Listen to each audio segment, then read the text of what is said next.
옛날 옛적, 이제는 그 이름조차 희미해진 어느 시골 마을에 박생원이라는 한 선비가 살고 있었습니다. 박생원은 부유한 가문의 외아들로 태어나 젊은 시절부터 글 읽기를 좋아하고 붓글씨에도 능했으며 마음씨 또한 비단결처럼 고왔습니다. 하지만 세상일이 어찌 마음먹은 대로만 되겠습니까? 박생원의 평생 단 하나의 소원은 과거에 급제하여 고향에 금이 환영하는 것이었습니다. 넓은 기와집 마당에 큰 잔치상을 차리고 살찐 돼지를 잡고 좋은 술을 내어 친구들과 마을 사람들을 모두 불러 모으는 꿈을 꾸곤 했습니다. 자네도 오게. 이 친구도 한 잔 받게나. 그는 웃음꽃을 피우며 모두와 기쁨을 나누는 그날을 마음속 깊이 그려왔습니다. 부모님께 물려받은 재산이 넉넉하여 공부에 부족함이 없었고 마을 훈장님조차 그의 재주와 고운 성품을 칭찬하기 바빴습니다. 그러나 운명의 신은 그에게 유독 냉정했습니다. 한양으로 과거 시험을 보러 간 것이 10번이 넘었지만 어찌된 일인지 번번이 낙방에 쓴 잔을 마셔야 했습니다. 한두 번의 실패는 쓰라렸지만 10번을 연달아 떨어지니 박생원의 마음도 점점 굳은 살이 박이고 희망이 사그라들었습니다. 처음 몇 번은 다음엔 기필코 합격하리라 다짐하며 밤낮으로 책을 파고들었지만 실패가 거듭될수록 붓을 잡는 손에 힘도 빠져만 갔습니다. 10번째 낙방 소식을 듣고 고향으로 돌아오던 길, 그는 흙먼지 날리는 사대문 밖 언덕에 주저앉아 길고 긴 한숨을 내쉬었습니다. 이제 다 틀렸구나. 내 팔자에는 벼슬길이 없나 보다. 한양을 오갈 때마다 줄어들던 재산은 이제 바닥을 보였고 나이는 어느덧 40을 훌쩍 넘겨 장가도 가지 못한 외로운 신세였습니다. 그렇게 모든 것을 포기한 채 3년의 세월이 흘렀습니다. 그러던 어느 날 박생원은 마지막이라는 각오로 다시 한양길에 올랐습니다. 이번이 정말 마지막이다. 이번에도 떨어지면 2번 다시 과거를 보지 않으리라. 허리띠를 졸라매고 마지막 남은 여비를 챙겨 낡은 집신을 신고 한양으로 향하는 그의 마음 한편에는 혹시나 하는 작은 희망이 자리하고 있었습니다. 하지만 운명은 그날도 그의 편이 아니었습니다. 과거장에 나붙은 합격자 명단, 그 어디에도 박생원의 이름 석자는 보이지 않았습니다. 헛웃음과 함께 그 자리에 주저앉고 싶었지만 그는 인생의 마지막 술잔이라도 기울이자는 심정으로 주막을 찾아 발걸음을 옮겼습니다. 그가 도착한 곳은 남산골의 한 허름한 주막이었습니다. 장안에서도 가난한 선비들이 모여 사는 동네였지요. 어둑한 등불 아래 화려하지도 않고 손님들로 북적이지도 않는 그곳의 고즈넉함이 오늘따라 박생원에게는 큰 위안이 되었습니다. 주모, 방 하나 비었소. 예, 선비님. 윗방 하나 비어 있습니다요. 주모의 목소리는 정겨웠고 방 안은 좁았지만 깨끗하게 정돈되어 있었습니다. 박생원은 조용히 주모를 불렀습니다. 주모, 내 부탁 하나만 들어주시오. 예, 선비님. 말씀해 보시지요. 오늘 저녁만은 내 방에 아무도 들이지 마시오.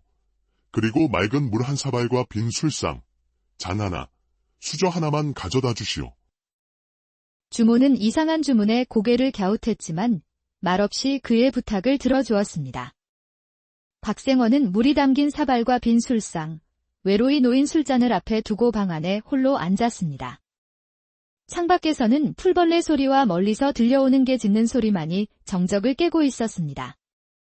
그 고요함 속에서 박생원은 눈을 감고 나지막이 속삭이기 시작했습니다. 김생, 자네도 왔는가? 어서 와서 한 잔 들게나. 자네의 과거 급제를 진심으로 축하하네. 박생원은 빈잔에 물을 따르며 허공을 향해 친구들의 이름을 하나씩 불렀습니다. 그 모습은 마치 진짜 잔치상 앞에 앉아있는 듯 했습니다. 박서방, 자네도 잊지 않았네. 자, 이 잔은 자네 목이야. 내 참으로 마음고생이 심했는데 이렇게 급제하고 보니 자네들 얼굴이 가장 먼저 떠오르더군. 그동안 정말 고마웠네. 그날 밤, 박생원은 꿈에서라도 평생의 소원을 이루고자 과거에 급제한 자신의 모습을 상상하며 마지막 연회를 열었던 것입니다. 바로 그 시각, 장안의 골목을 지나 남산골 기슭으로 조용히 걸어오는 한 사내가 있었으니 그는 바로 변복을 한 채 민심을 살피러 나온 숙종 대왕이었습니다. 남산골에 들어서니 가난한 집들은 모두 일찍 불이 꺼져 있었지만 유독 한 주막에서만 희미한 불빛이 새어나오고 있었습니다. 숙종은 이를 이상하게 여겨 발소리를 죽이고 다가가 조심스럽게 방 안을 들여다보았습니다. 방 안에서는 한 사내가 아무도 없는 술상 앞에서 술을 마시는 신용을 하며 혼잣말을 하고 있었습니다. 자네도 한 잔 들게. 고맙네. 과거 급제를 축하하네. 그 기이한 모습의 숙종은 필시 깊은 사연이 있는 자라 생각하고 조용히 방문 앞에서 가볍게 헛기침을 했습니다. 흠. 놀란 박생원이 문을 열자 그곳에는 풍채가 좋은 중년의 사내가 서 있었습니다. 이 밤중에 누구시오? 나는 과거를 보러 왔다가 낙방하고 길을 떠도는 사람이오. 불빛이 보여 잠시 들렀소이다. 박생원은 그의 점잖은 말투와 비범한 풍채에 그저 평범한 선비일 것이라 여기고 자리를 권했습니다. 이리 들어오시오. 방이 누추하지만 괜찮다면 술 한 잔 나누시지요. 그렇게 두 사내는 그날 밤 처음 본 사이임에도 불구하고 허심탄회하게 이야기를 나누게 되었습니다. 박생원은 자신의 기구한 인생사를 차근차근 풀어놓았고 숙종은 그의 이야기에 깊이 공감하며 고개를 끄덕였습니다. 참으로 기구한 인생이구려. 그리 높은 학식을 평생 썩히는 것은 나라의 손실이지. 마침 들리는 말로는 내일 남대문 밖에서 임시 과거가 열린다 하오. 임시 과거라니요. 금시초문입니다만. 갑작스레 내려진 결정이라 아는 이가 거의 없을 것이오. 응시자도 많지 않을 테니 그대에게는 마지막 기회가 될 수도 있겠지. 박생원이 놀라움과 망설임 속에서 머뭇거리자 숙종은 조용히 한마디를 덧붙였습니다. 이번 시험에는 글을 짓는 대신 높이 걸린 글자 하나를 맞추는 시험을 낸다 하더이다. 내가 우연히 들었는데 그 글자가 비둘기 구. 자라하오. 그 말에 박생원의 눈이 번쩍 뜨였습니다. 그 밤 두 사람은 물 한 잔을 나누며 마지막 희망을 이야기했습니다. 다음 날 이른 아침 박생원의 발걸음은 남대문 과장으로 향했습니다. 과연 그곳 높다란 장대 위에는 흰 깃발이 펄럭이고 있었습니다. 깃발 한가운데에는 작지만 또렷한 글자 하나가 적혀 있었는데 바로 비둘기 국구 자였습니다. 비둘기 구자. 그날의 과거 시험은 한 사람씩 나아가 글자를 맞히는 이색적인 방식이었습니다. 쉬워 보였지만 긴장한 탓인지 많은 선비들이 엉뚱한 답을 하고 탈락했습니다. 마침내 박생원의 차례가 되었습니다.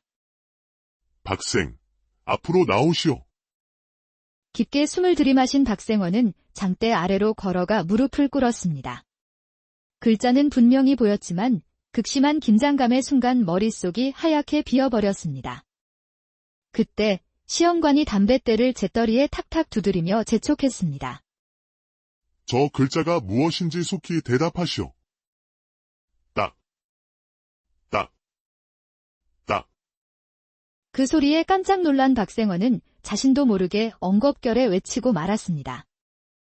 또르륵 구자요. 순간 시험장은 정적에 휩싸였고 시험관은 고개를 저으며 말했습니다. 에잉, 낙방이요.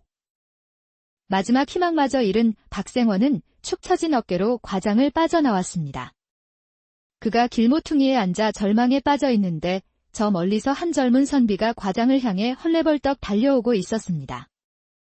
여보시오, 선비 양반. 박생원이 고개를 들자 단정한 옷차림의 젊은 선비가 숨을 몰아쉬며 다가왔습니다. 무슨 일이시오? 과장에 늦을까 싶어 달려왔는데 혹 시험이 끝났습니까? 끝나긴요. 아직입니다. 글자 하나 맞추는 시험인데 나는 그만 또르륵 구자라 대답하여 낙방하고 말았소. 또르륵 구자라니요. 허? 그 장대에 걸린 글자가 비둘기 구자였소. 어젯밤 주막에서 어떤 분이 귀띔해 주어 밤새 외웠는데 긴장한 탓에 그만. 그러자 젊은 선비는 고개를 끄덕이며 환하게 웃었습니다. 제가 들어가서 시골 사투리로는 또르륵이라 하고 한양 말로는 비둘기라고 한다고 말해볼까요? 정말 그리 말해도 되겠소? 뜻만 통하면 되지 않겠습니까? 제가 한번 해보겠습니다. 혹시 모르지 않습니까? 젊은 선비는 시험장으로 들어가 시험관 앞에 서서 당당하게 대답했습니다.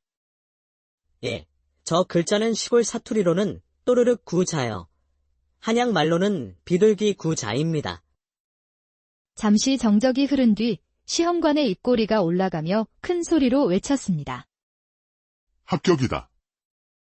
그 소리에 과장 안이 술렁였고 밖에서 지켜보던 박생원은 자신도 모르게 주먹을 불끈 쥐었습니다.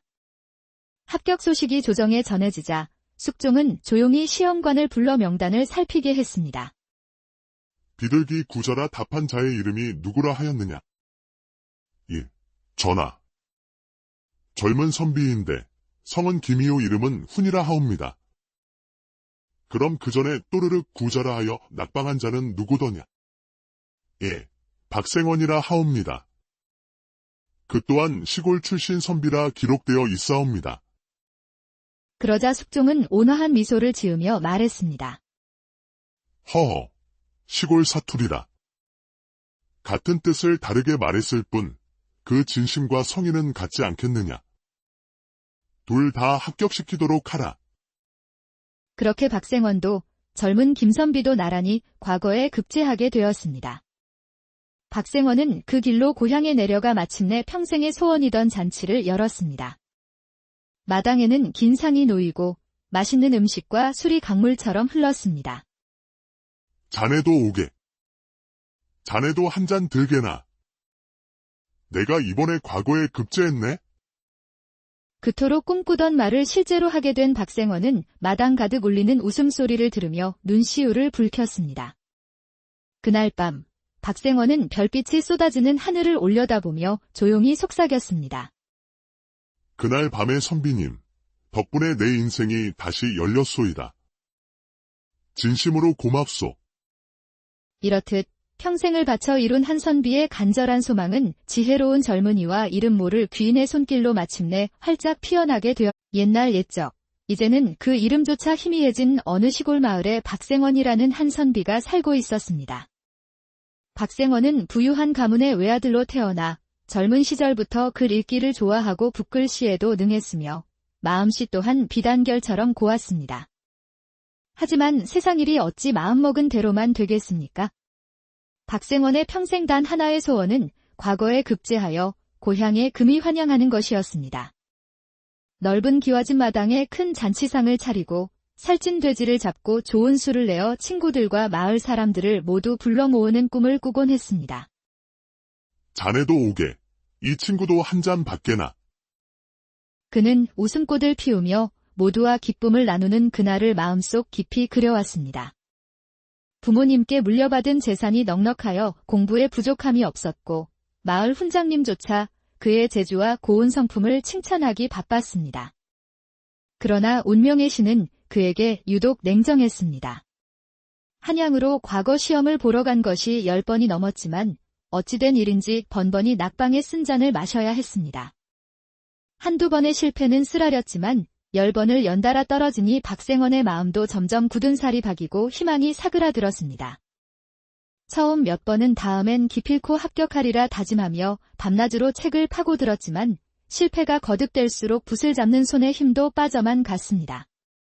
10번째 낙방 소식을 듣고 고향으로 돌아오던 길, 그는 흙먼지 날리는 사대문 밖 언덕에 주저앉아 길고 긴 한숨을 내쉬었습니다. 이제 다 틀렸구나. 내 팔자에는 벼슬길이 없나 보다. 한양을 오갈 때마다 줄어들던 재산은 이제 바닥을 보였고 나이는 어느덧 40을 훌쩍 넘겨 장가도 가지 못한 외로운 신세였습니다. 그렇게 모든 것을 포기한 채 3년의 세월이 흘렀습니다. 그러던 어느 날 박생원은 마지막이라는 각오로 다시 한양길에 올랐습니다. 이번이 정말 마지막이다. 이번에도 떨어지면 두 번 다시 과거를 보지 않으리라. 허리띠를 졸라매고 마지막 남은 여비를 챙겨 낡은 집신을 신고 한양으로 향하는 그의 마음 한편에는 혹시나 하는 작은 희망이 자리하고 있었습니다. 하지만 운명은 그날도 그의 편이 아니었습니다. 과거장에 나붙은 합격자 명단, 그 어디에도 박생원의 이름 석자는 보이지 않았습니다. 헛웃음과 함께 그 자리에 주저앉고 싶었지만 그는 인생의 마지막 술잔이라도 기울이자는 심정으로 주막을 찾아 발걸음을 옮겼습니다. 그가 도착한 곳은 남산골의 한 허름한 주막이었습니다. 장안에서도 가난한 선비들이 모여 사는 동네였지요.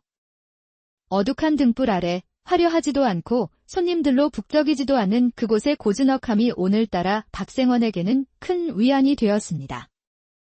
주모, 방 하나 비었소.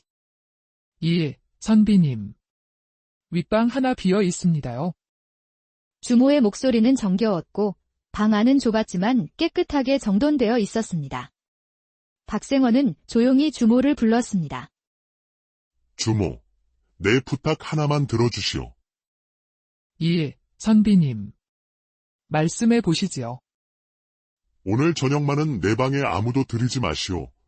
그리고 맑은 물 한 사발과 빈 술상, 잔 하나, 수저 하나만 가져다 주시오. 주모는 이상한 주문에 고개를 갸웃했지만 말없이 그의 부탁을 들어주었습니다. 박생원은 물이 담긴 사발과 빈 술상, 외로이 놓인 술잔을 앞에 두고 방 안에 홀로 앉았습니다. 창밖에서는 풀벌레 소리와 멀리서 들려오는 개 짖는 소리만이 정적을 깨고 있었습니다. 그 고요함 속에서 박생원은 눈을 감고 나지막이 속삭이기 시작했습니다. 김생, 자네도 왔는가?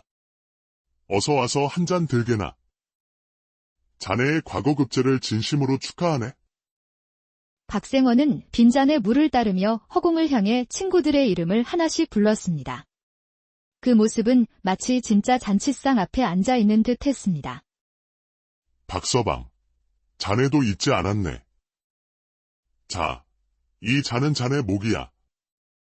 내 참으로 마음고생이 심했는데 이렇게 급제하고 보니 자네들 얼굴이 가장 먼저 떠오르더군. 그동안 정말 고마웠네.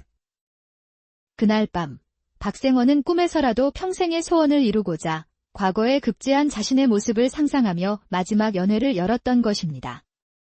바로 그 시각, 장안의 골목을 지나 남산골 기슭으로 조용히 걸어오는 한 사내가 있었으니 그는 바로 변복을 한 채 민심을 살피러 나온 숙종 대왕이었습니다. 남산골에 들어서니 가난한 집들은 모두 일찍 불이 꺼져 있었지만 유독 한 주막에서만 희미한 불빛이 새어나오고 있었습니다. 숙종은 이를 이상하게 여겨 발소리를 죽이고 다가가 조심스럽게 방 안을 들여다보았습니다. 방 안에서는 한 사내가 아무도 없는 술상 앞에서 술을 마시는 신용을 하며 혼잣말을 하고 있었습니다. 자네도 한 잔 들게. 고맙네. 과거 급제를 축하하네.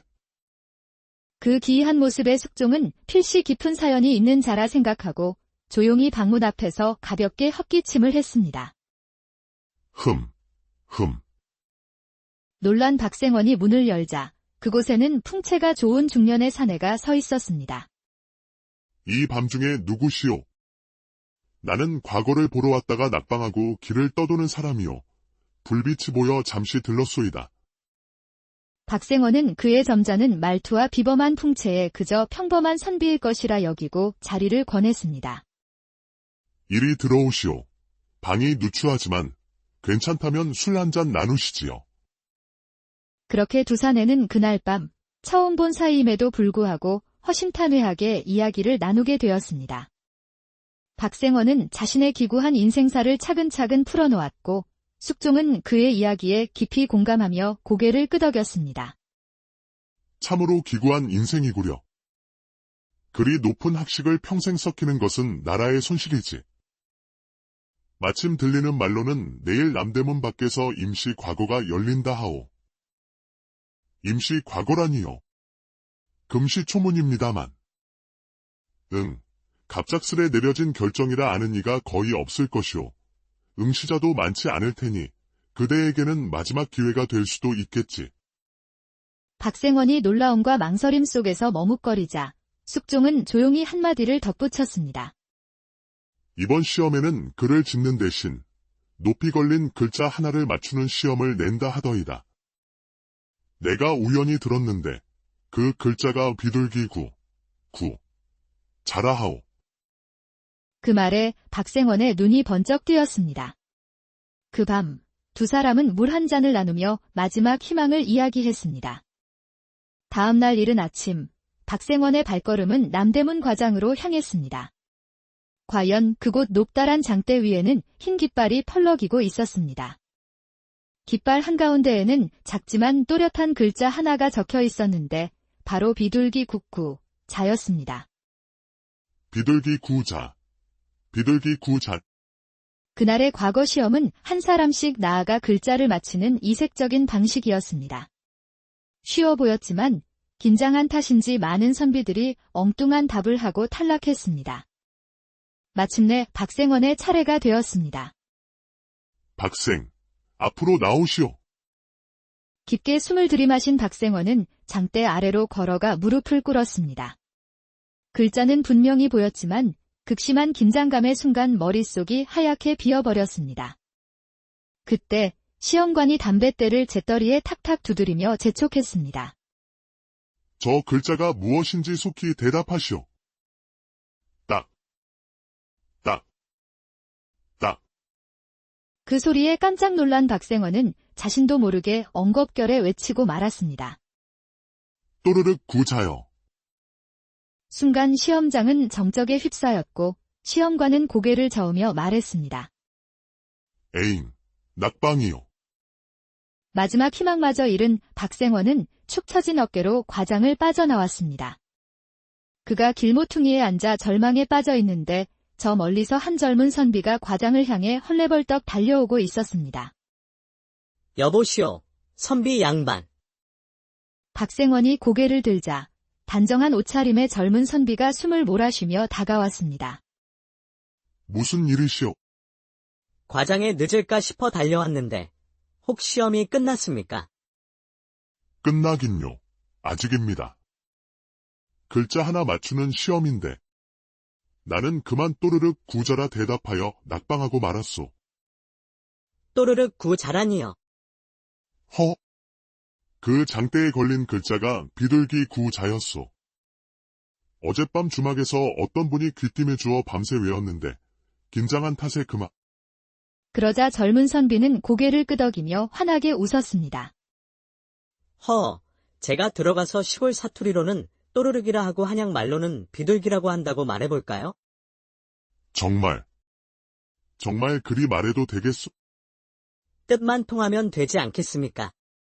제가 한번 해보겠습니다. 혹시 모르지 않습니까? 젊은 선비는 시험장으로 들어가 시험관 앞에 서서 당당하게 대답했습니다. 예, 저 글자는 시골 사투리로는 또르륵 구자요. 한양말로는 비둘기 구자입니다. 잠시 정적이 흐른 뒤 시험관의 입꼬리가 올라가며 큰 소리로 외쳤습니다. 합격이다. 그 소리에 과장 안이 술렁였고 밖에서 지켜보던 박생원은 자신도 모르게 주먹을 불끈 쥐었습니다. 합격 소식이 조정에 전해지자 숙종은 조용히 시험관을 불러 명단을 살피게 했습니다. 비둘기 구자라 답한 자의 이름이 누구라 하였느냐? 예, 전하. 젊은 선비인데 성은 김이오, 이름은 훈이라 하옵니다. 그럼 그 전에 또르륵 구자라 하여 낙방한 자는 누구더냐? 예, 박생원이라 하옵니다. 그 또한 시골 출신 선비라 기록되어 있사옵니다. 그러자 숙종은 온화한 미소를 지으며 말했습니다. 허허, 시골 사투리라.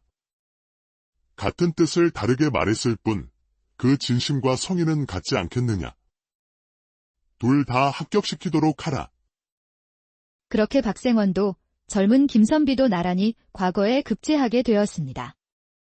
박생원은 그 길로 고향에 내려가 마침내 평생의 소원이던 잔치를 열었습니다. 마당에는 긴 상이 놓이고 맛있는 음식과 술이 강물처럼 흘렀습니다. 자네도 오게. 자네도 한 잔 들게나. 내가 이번에 과거에 급제했네? 그토록 꿈꾸던 말을 실제로 하게 된 박생원은 마당 가득 울리는 웃음소리를 들으며 눈시울을 붉혔습니다. 그날 밤, 박생원은 별빛이 쏟아지는 하늘을 올려다보며 조용히 속삭였습니다. 그날 밤에 선비님, 덕분에 내 인생이 다시 열렸소이다. 진심으로 고맙소. 이렇듯 평생을 바쳐 이룬 한선비의 간절한 소망은 지혜로운 젊은이와 이름 모를 귀인의 손길로 마침내 활짝 피어나게 되어 옛날 옛적, 이제는 그 이름조차 희미해진 어느 시골 마을에 박생원이라는 한선비가 살고 있었습니다. 박생원은 부유한 가문의 외아들로 태어나 젊은 시절부터 글 읽기를 좋아하고 붓글씨에도 능했으며 마음씨 또한 비단결처럼 고왔습니다. 하지만 세상일이 어찌 마음먹은 대로만 되겠습니까? 박생원의 평생 단 하나의 소원은 과거에 급제하여 고향에 금이 환영하는 것이었습니다. 넓은 기와집 마당에 큰 잔치상을 차리고 살찐 돼지를 잡고 좋은 술을 내어 친구들과 마을 사람들을 모두 불러 모으는 꿈을 꾸곤 했습니다. 자네도 오게. 이 친구도 한 잔 받게나. 그는 웃음꽃을 피우며 모두와 기쁨을 나누는 그날을 마음속 깊이 그려왔습니다. 부모님께 물려받은 재산이 넉넉하여 공부에 부족함이 없었고 마을 훈장님조차 그의 재주와 고운 성품을 칭찬하기 바빴습니다. 그러나 운명의 신은 그에게 유독 냉정했습니다. 한양으로 과거 시험을 보러 간 것이 10번이 넘었지만 어찌된 일인지 번번이 낙방에 쓴 잔을 마셔야 했습니다. 한두 번의 실패는 쓰라렸지만 10번을 연달아 떨어지니 박생원의 마음도 점점 굳은 살이 박이고 희망이 사그라들었습니다. 처음 몇 번은 다음엔 기필코 합격하리라 다짐하며 밤낮으로 책을 파고들었지만 실패가 거듭될수록 붓을 잡는 손에 힘도 빠져만 갔습니다. 10번째 낙방 소식을 듣고 고향으로 돌아오던 길, 그는 흙먼지 날리는 사대문 밖 언덕에 주저앉아 길고 긴 한숨을 내쉬었습니다. 이제 다 틀렸구나. 내 팔자에는 벼슬 길이 없나 보다. 한양을 오갈 때마다 줄어들던 재산은 이제 바닥을 보였고 나이는 어느덧 40을 훌쩍 넘겨 장가도 가지 못한 외로운 신세였습니다. 그렇게 모든 것을 포기한 채 3년의 세월이 흘렀습니다. 그러던 어느 날 박생원은 마지막이라는 각오로 다시 한양길에 올랐습니다. 이번이 정말 마지막이다. 이번에도 떨어지면 2번 다시 과거를 보지 않으리라. 허리띠를 졸라매고 마지막 남은 여비를 챙겨 낡은 집신을 신고 한양으로 향하는 그의 마음 한편에는 혹시나 하는 작은 희망이 자리하고 있었습니다. 하지만 운명은 그날도 그의 편이 아니었습니다. 과거장에 나붙은 합격자 명단, 그 어디에도 박생원의 이름 석자는 보이지 않았습니다. 헛웃음과 함께 그 자리에 주저앉고 싶었지만 그는 인생의 마지막 술잔이라도 기울이자는 심정으로 주막을 찾아 발걸음을 옮겼습니다. 그가 도착한 곳은 남산골의 한 허름한 주막이었습니다. 장안에서도 가난한 선비들이 모여 사는 동네였지요. 어둑한 등불 아래 화려하지도 않고 손님들로 북적이지도 않은 그곳의 고즈넉함이 오늘따라 박생원에게는 큰 위안이 되었습니다. 주모, 방 하나 비었소. 예, 선비님. 윗방 하나 비어 있습니다요. 주모의 목소리는 정겨웠고 방 안은 좁았지만 깨끗하게 정돈되어 있었습니다. 박생원은 조용히 주모를 불렀습니다. 주모, 내 부탁 하나만 들어주시오. 예, 선비님. 말씀해 보시지요. 오늘 저녁만은 내 방에 아무도 들이지 마시오. 그리고 맑은 물 한 사발과 빈 술상, 잔 하나, 수저 하나만 가져다 주시오. 주모는 이상한 주문에 고개를 갸웃했지만 말없이 그의 부탁을 들어주었습니다. 박생원은 물이 담긴 사발과 빈 술상, 외로이 놓인 술잔을 앞에 두고 방 안에 홀로 앉았습니다. 창밖에서는 풀벌레 소리와 멀리서 들려오는 개 짖는 소리만이 정적을 깨고 있었습니다. 그 고요함 속에서 박생원은 눈을 감고 나지막이 속삭이기 시작했습니다. 김생, 자네도 왔는가? 어서 와서 한 잔 들게나. 자네의 과거 급제를 진심으로 축하하네. 박생원은 빈잔에 물을 따르며 허공을 향해 친구들의 이름을 하나씩 불렀습니다. 그 모습은 마치 진짜 잔치상 앞에 앉아 있는 듯 했습니다. 박서방, 자네도 잊지 않았네. 자, 이 잔은 자네 목이야. 내 참으로 마음고생이 심했는데 이렇게 급제하고 보니 자네들 얼굴이 가장 먼저 떠오르더군. 그동안 정말 고마웠네. 그날 밤, 박생원은 꿈에서라도 평생의 소원을 이루고자 과거에 급제한 자신의 모습을 상상하며 마지막 연회를 열었던 것입니다. 바로 그 시각, 장안의 골목을 지나 남산골 기슭으로 조용히 걸어오는 한 사내가 있었으니 그는 바로 변복을 한 채 민심을 살피러 나온 숙종 대왕이었습니다. 남산골에 들어서니 가난한 집들은 모두 일찍 불이 꺼져 있었지만 유독 한 주막에서만 희미한 불빛이 새어나오고 있었습니다. 숙종은 이를 이상하게 여겨 발소리를 죽이고 다가가 조심스럽게 방 안을 들여다보았습니다. 방 안에서는 한 사내가 아무도 없는 술상 앞에서 술을 마시는 신용을 하며 혼잣말을 하고 있었습니다. 자네도 한 잔 들게. 고맙네. 과거 급제를 축하하네. 그 기이한 모습의 숙종은 필시 깊은 사연이 있는 자라 생각하고 조용히 방문 앞에서 가볍게 헛기침을 했습니다. 흠. 놀란 박생원이 문을 열자 그곳에는 풍채가 좋은 중년의 사내가 서 있었습니다. 이 밤중에 누구시오? 나는 과거를 보러 왔다가 낙방하고 길을 떠도는 사람이오. 불빛이 보여 잠시 들렀소이다. 박생원은 그의 점잖은 말투와 비범한 풍채에 그저 평범한 선비일 것이라 여기고 자리를 권했습니다. 이리 들어오시오. 방이 누추하지만 괜찮다면 술 한 잔 나누시지요. 그렇게 두 사내는 그날 밤 처음 본 사이임에도 불구하고 허심탄회하게 이야기를 나누게 되었습니다. 박생원은 자신의 기구한 인생사를 차근차근 풀어놓았고 숙종은 그의 이야기에 깊이 공감하며 고개를 끄덕였습니다. 참으로 기구한 인생이구려. 그리 높은 학식을 평생 썩히는 것은 나라의 손실이지. 마침 들리는 말로는 내일 남대문 밖에서 임시 과거가 열린다 하오. 임시 과거라니요. 금시초문입니다만. 갑작스레 내려진 결정이라 아는 이가 거의 없을 것이오. 응시자도 많지 않을 테니 그대에게는 마지막 기회가 될 수도 있겠지. 박생원이 놀라움과 망설임 속에서 머뭇거리자 숙종은 조용히 한마디를 덧붙였습니다. 이번 시험에는 글을 짓는 대신 높이 걸린 글자 하나를 맞추는 시험을 낸다 하더이다. 내가 우연히 들었는데 그 글자가 비둘기 구, 자라하오. 그 말에 박생원의 눈이 번쩍 뜨였습니다. 그 밤, 두 사람은 물 한 잔을 나누며 마지막 희망을 이야기했습니다. 다음 날 이른 아침, 박생원의 발걸음은 남대문 과장으로 향했습니다.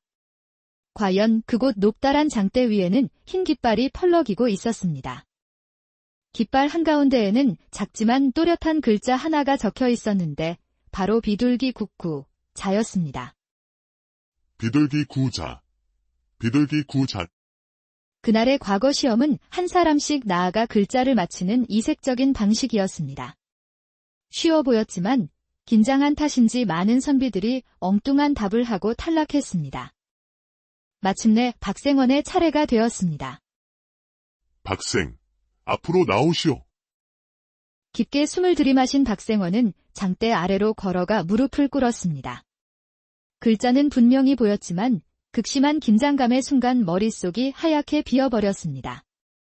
그때 시험관이 담뱃대를 재떨이에 탁탁 두드리며 재촉했습니다. 저 글자가 무엇인지 속히 대답하시오. 딱. 그 소리에 깜짝 놀란 박생원은 자신도 모르게 엉겁결에 외치고 말았습니다. 또르륵 구자여. 순간 시험장은 정적에 휩싸였고 시험관은 고개를 저으며 말했습니다. 에잉, 낙방이요. 마지막 희망마저 잃은 박생원은 축 처진 어깨로 과장을 빠져나왔습니다. 그가 길모퉁이에 앉아 절망에 빠져 있는데 저 멀리서 한 젊은 선비가 과장을 향해 헐레벌떡 달려오고 있었습니다. 여보시오, 선비 양반.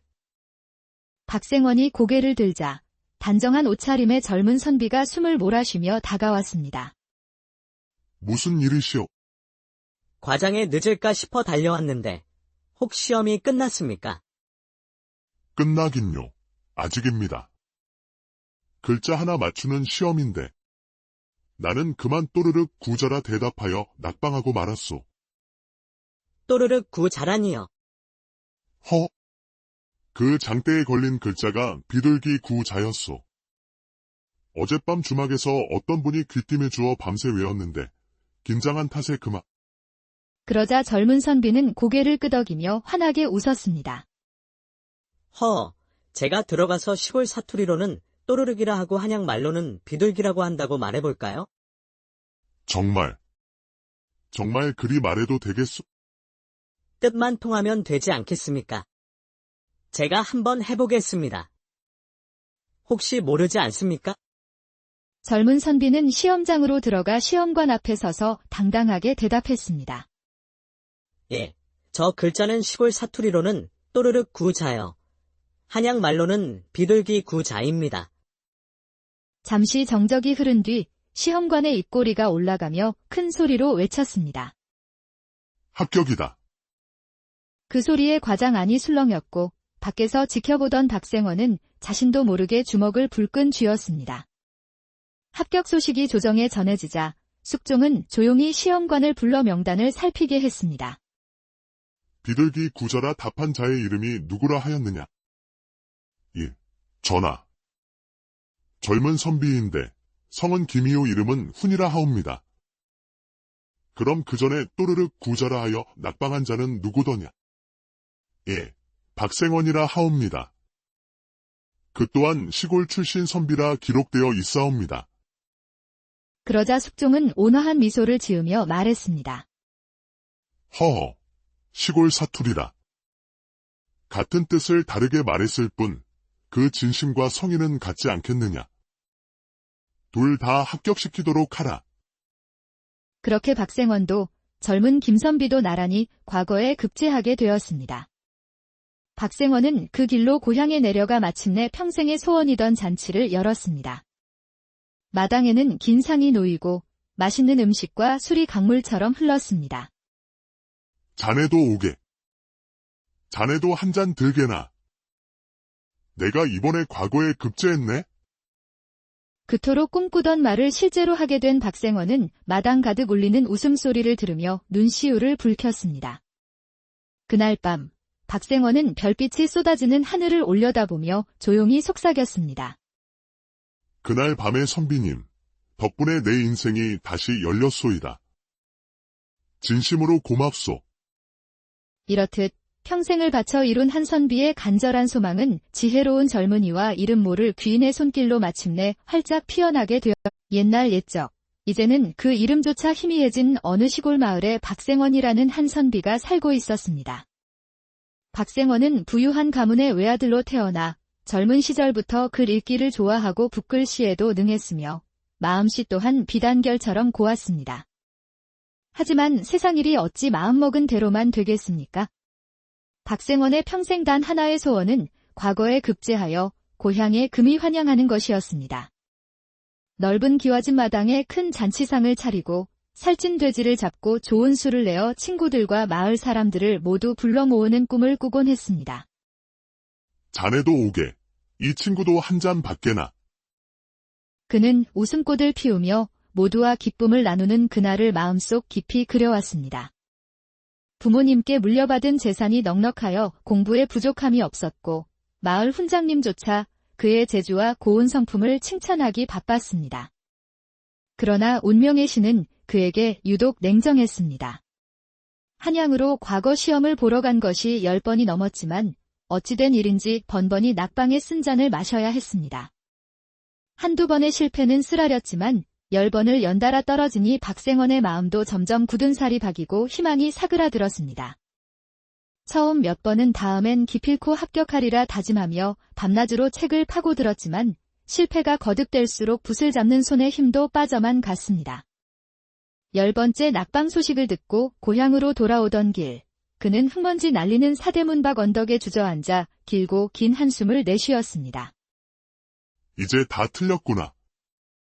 내 팔자에는 벼슬길이 없나 보다. 한양을 오갈 때마다 줄어들던 재산은 이제 바닥을 보였고 나이는 어느덧 40을 훌쩍 넘겨 장가도 가지 못한 외로운 신세였습니다. 그렇게 모든 것을 포기한 채 3년의 세월이 흘렀습니다. 그러던 어느 날 박생원은 마지막이라는 각오로 다시 한양길에 올랐습니다. 이번이 정말 마지막이다. 이번에도 떨어지면 2번 다시 과거를 보지 않으리라. 허리띠를 졸라매고 마지막 남은 여비를 챙겨 낡은 집신을 신고 한양으로 향하는 그의 마음 한편에는 혹시나 하는 작은 희망이 자리하고 있었습니다. 하지만 운명은 그날도 그의 편이 아니었습니다. 과거장에 나붙은 합격자 명단, 그 어디에도 박생원의 이름 석자는 보이지 않았습니다. 헛웃음과 함께 그 자리에 주저앉고 싶었지만 그는 인생의 마지막 술잔이라도 기울이자는 심정으로 주막을 찾아 발걸음을 옮겼습니다. 그가 도착한 곳은 남산골의 한 허름한 주막이었습니다. 장안에서도 가난한 선비들이 모여 사는 동네였지요. 어둑한 등불 아래 화려하지도 않고 손님들로 북적이지도 않은 그곳의 고즈넉함이 오늘따라 박생원에게는 큰 위안이 되었습니다. 주모, 방 하나 비었소. 예, 선비님.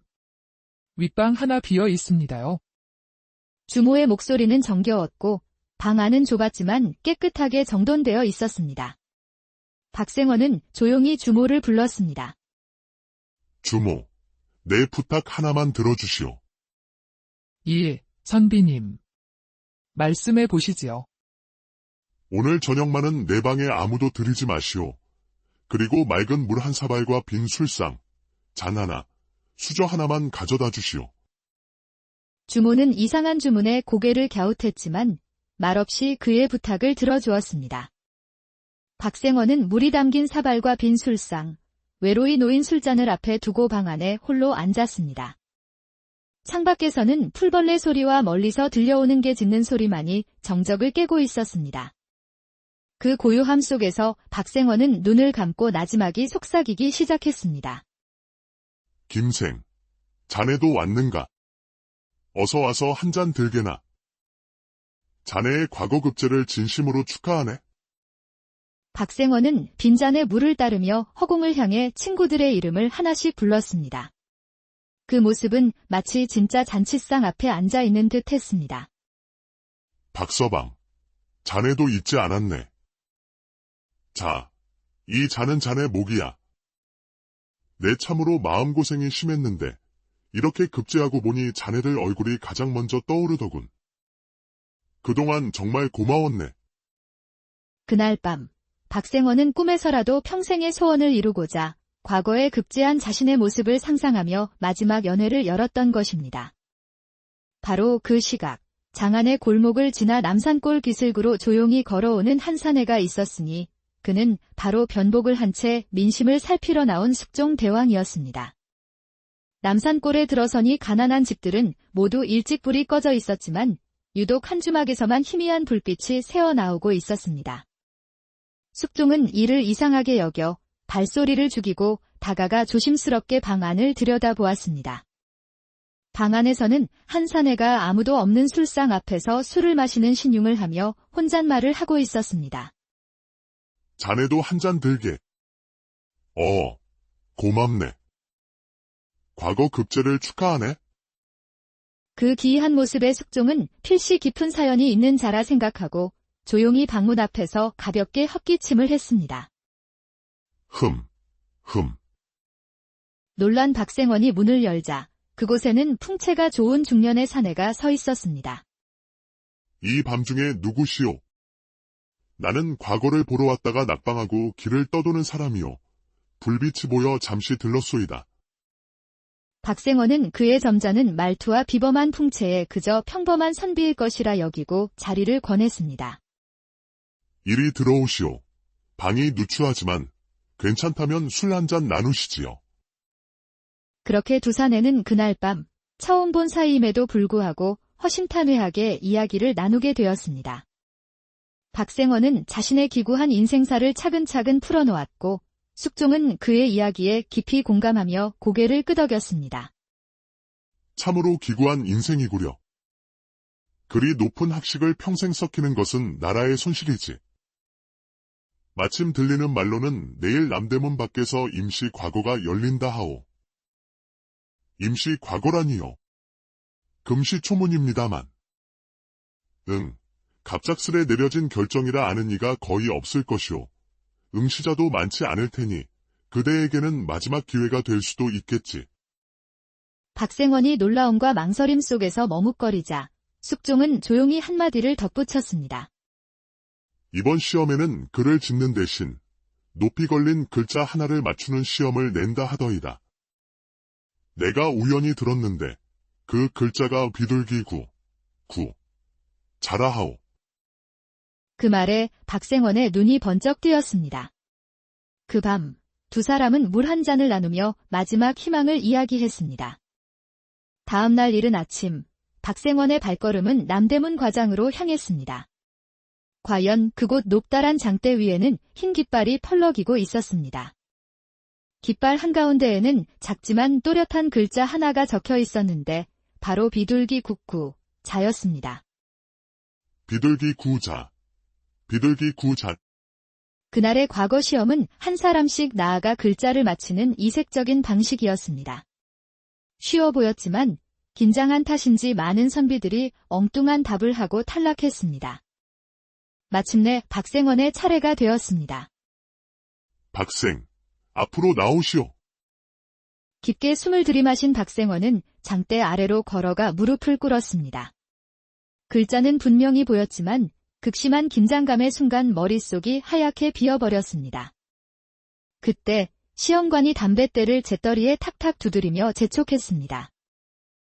저 글자가 무엇인지 속히 대답하시오. 딱. 그 소리에 깜짝 놀란 박생원은 자신도 모르게 엉겁결에 외치고 말았습니다.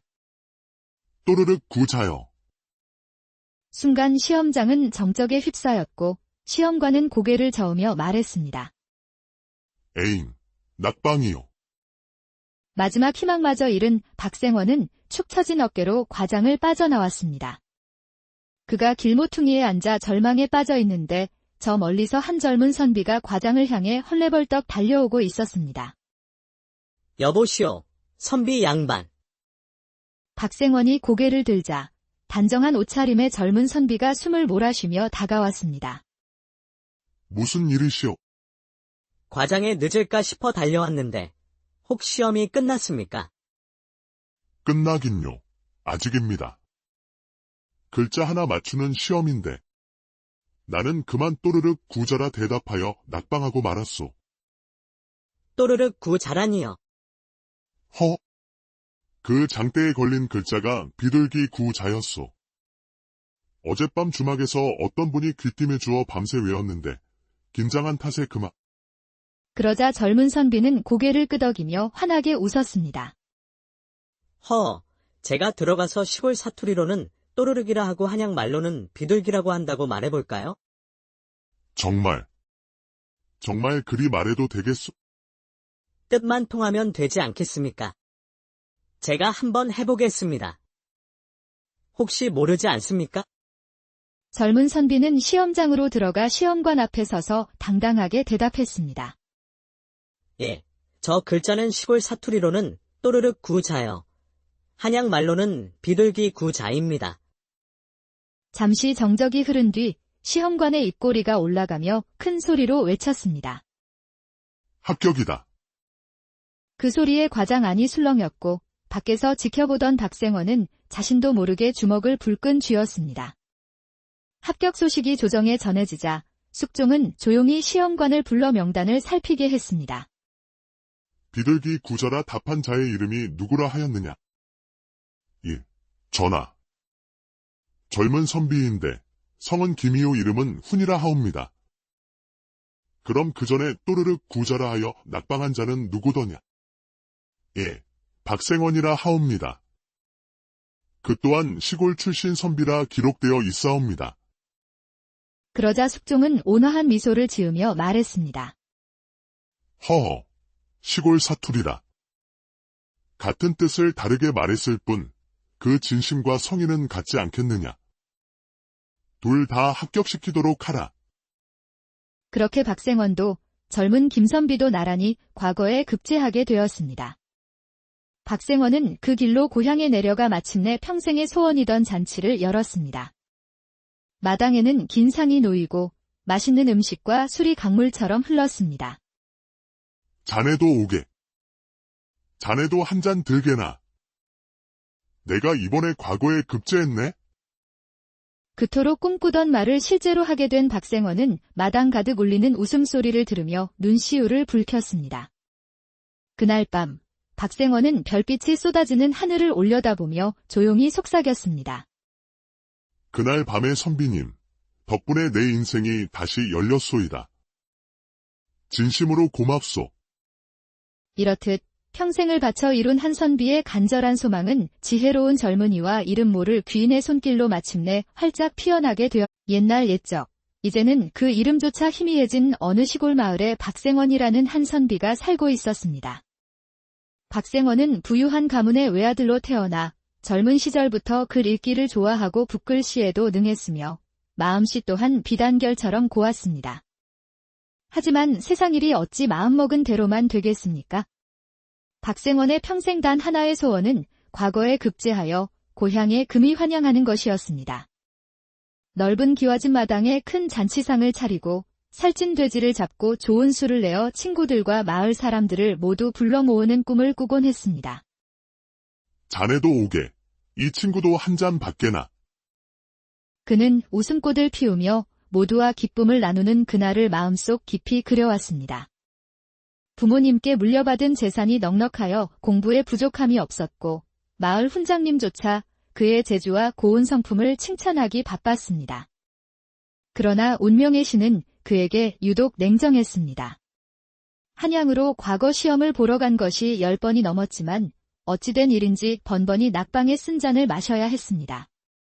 한두 번의 실패는 쓰라렸지만 10번을 연달아 떨어지니 박생원의 마음도 점점 굳은 살이 박이고 희망이 사그라들었습니다. 처음 몇 번은 다음엔 기필코 합격하리라 다짐하며 밤낮으로 책을 파고들었지만 실패가 거듭될수록 붓을 잡는 손에 힘도 빠져만 갔습니다. 10번째 낙방 소식을 듣고 고향으로 돌아오던 길, 그는 흙먼지 날리는 사대문 밖 언덕에 주저앉아 길고 긴 한숨을 내쉬었습니다. 이제 다 틀렸구나. 내 팔자에는 벼슬길이 없나 보다. 한양을 오갈 때마다 줄어들던 재산은 이제 바닥을 보였고 나이는 어느덧 40을 훌쩍 넘겨 장가도 가지 못한 외로운 신세였습니다. 그렇게 모든 것을 포기한 채 3년의 세월이 흘렀습니다. 그러던 어느 날 박생원은 마지막이라는 각오로 다시 한양길에 올랐습니다. 이번이 정말 마지막이다. 이번에도 떨어지면 2번 다시 과거를 보지 않으리라. 허리띠를 졸라매고 마지막 남은 여비를 챙겨 낡은 집신을 신고 한양으로 향하는 그의 마음 한편에는 혹시나 하는 작은 희망이 자리하고 있었습니다. 하지만 운명은 그날도 그의 편이 아니었습니다. 과거장에 나붙은 합격자 명단, 그 어디에도 박생원의 이름 석자는 보이지 않았습니다. 헛웃음과 함께 그 자리에 주저앉고 싶었지만 그는 인생의 마지막 술잔이라도 기울이자는 심정으로 주막을 찾아 발걸음을 옮겼습니다. 그가 도착한 곳은 남산골의 한 허름한 주막이었습니다. 장안에서도 가난한 선비들이 모여 사는 동네였지요. 어둑한 등불 아래 화려하지도 않고 손님들로 북적이지도 않은 그곳의 고즈넉함이 오늘따라 박생원에게는 큰 위안이 되었습니다. 주모, 방 하나 비었소. 예, 선비님. 윗방 하나 비어 있습니다요. 주모의 목소리는 정겨웠고 방 안은 좁았지만 깨끗하게 정돈되어 있었습니다. 박생원은 조용히 주모를 불렀습니다. 주모, 내 부탁 하나만 들어주시오. 예, 선비님. 말씀해 보시지요. 오늘 저녁만은 내 방에 아무도 들이지 마시오. 그리고 맑은 물 한 사발과 빈 술상, 잔 하나, 수저 하나만 가져다 주시오. 주모는 이상한 주문에 고개를 갸웃했지만 말없이 그의 부탁을 들어주었습니다. 박생원은 물이 담긴 사발과 빈 술상, 외로이 놓인 술잔을 앞에 두고 방 안에 홀로 앉았습니다. 창밖에서는 풀벌레 소리와 멀리서 들려오는 개 짖는 소리만이 정적을 깨고 있었습니다. 그 고요함 속에서 박생원은 눈을 감고 나지막이 속삭이기 시작했습니다. 김생, 자네도 왔는가? 어서 와서 한 잔 들게나. 자네의 과거 급제를 진심으로 축하하네. 박생원은 빈잔에 물을 따르며 허공을 향해 친구들의 이름을 하나씩 불렀습니다. 그 모습은 마치 진짜 잔치상 앞에 앉아있는 듯 했습니다. 박서방, 자네도 잊지 않았네. 자, 이 잔은 자네 목이야. 내 참으로 마음고생이 심했는데 이렇게 급제하고 보니 자네들 얼굴이 가장 먼저 떠오르더군. 그동안 정말 고마웠네. 그날 밤, 박생원은 꿈에서라도 평생의 소원을 이루고자 과거에 급제한 자신의 모습을 상상하며 마지막 연회를 열었던 것입니다. 바로 그 시각, 장안의 골목을 지나 남산골 기슭으로 조용히 걸어오는 한 사내가 있었으니 그는 바로 변복을 한 채 민심을 살피러 나온 숙종 대왕이었습니다. 남산골에 들어서니 가난한 집들은 모두 일찍 불이 꺼져 있었지만 유독 한 주막에서만 희미한 불빛이 새어나오고 있었습니다. 숙종은 이를 이상하게 여겨 발소리를 죽이고 다가가 조심스럽게 방 안을 들여다보았습니다. 방 안에서는 한 사내가 아무도 없는 술상 앞에서 술을 마시는 신용을 하며 혼잣말을 하고 있었습니다. 자네도 한 잔 들게. 고맙네. 과거 급제를 축하하네. 그 기이한 모습의 숙종은 필시 깊은 사연이 있는 자라 생각하고 조용히 방문 앞에서 가볍게 헛기침을 했습니다. 흠. 놀란 박생원이 문을 열자 그곳에는 풍채가 좋은 중년의 사내가 서 있었습니다. 이 밤중에 누구시오? 나는 과거를 보러 왔다가 낙방하고 길을 떠도는 사람이오. 불빛이 보여 잠시 들렀소이다. 박생원은 그의 점잖은 말투와 비범한 풍채에 그저 평범한 선비일 것이라 여기고 자리를 권했습니다. 이리 들어오시오. 방이 누추하지만 괜찮다면 술 한 잔 나누시지요. 그렇게 두 사내는 그날 밤 처음 본 사이임에도 불구하고 허심탄회하게 이야기를 나누게 되었습니다. 박생원은 자신의 기구한 인생사를 차근차근 풀어놓았고 숙종은 그의 이야기에 깊이 공감하며 고개를 끄덕였습니다. 참으로 기구한 인생이구려. 그리 높은 학식을 평생 썩히는 것은 나라의 손실이지. 마침 들리는 말로는 내일 남대문 밖에서 임시 과거가 열린다 하오. 임시 과거라니요. 금시초문입니다만. 갑작스레 내려진 결정이라 아는 이가 거의 없을 것이오. 응시자도 많지 않을 테니 그대에게는 마지막 기회가 될 수도 있겠지. 박생원이 놀라움과 망설임 속에서 머뭇거리자 숙종은 조용히 한마디를 덧붙였습니다. 이번 시험에는 글을 짓는 대신 높이 걸린 글자 하나를 맞추는 시험을 낸다 하더이다. 내가 우연히 들었는데 그 글자가 비둘기 구. 자라하오. 그 말에 박생원의 눈이 번쩍 뜨였습니다. 그 밤, 두 사람은 물 한 잔을 나누며 마지막 희망을 이야기했습니다. 다음 날 이른 아침, 박생원의 발걸음은 남대문 과장으로 향했습니다. 과연 그곳 높다란 장대 위에는 흰 깃발이 펄럭이고 있었습니다. 깃발 한가운데에는 작지만 또렷한 글자 하나가 적혀 있었는데 바로 비둘기 국구, 자였습니다. 비둘기 구자. 그날의 과거 시험은 한 사람씩 나아가 글자를 맞히는 이색적인 방식이었습니다. 쉬워 보였지만 긴장한 탓인지 많은 선비들이 엉뚱한 답을 하고 탈락했습니다. 마침내 박생원의 차례가 되었습니다. 박생, 앞으로 나오시오. 깊게 숨을 들이마신 박생원은 장대 아래로 걸어가 무릎을 꿇었습니다. 글자는 분명히 보였지만 극심한 긴장감의 순간 머릿속이 하얗게 비어버렸습니다. 그때 시험관이 담뱃대를 재떨이에 탁탁 두드리며 재촉했습니다. 저 글자가 무엇인지 속히 대답하시오. 딱, 딱, 딱. 그 소리에 깜짝 놀란 박생원은 자신도 모르게 엉겁결에 외치고 말았습니다. 또르륵 구자여.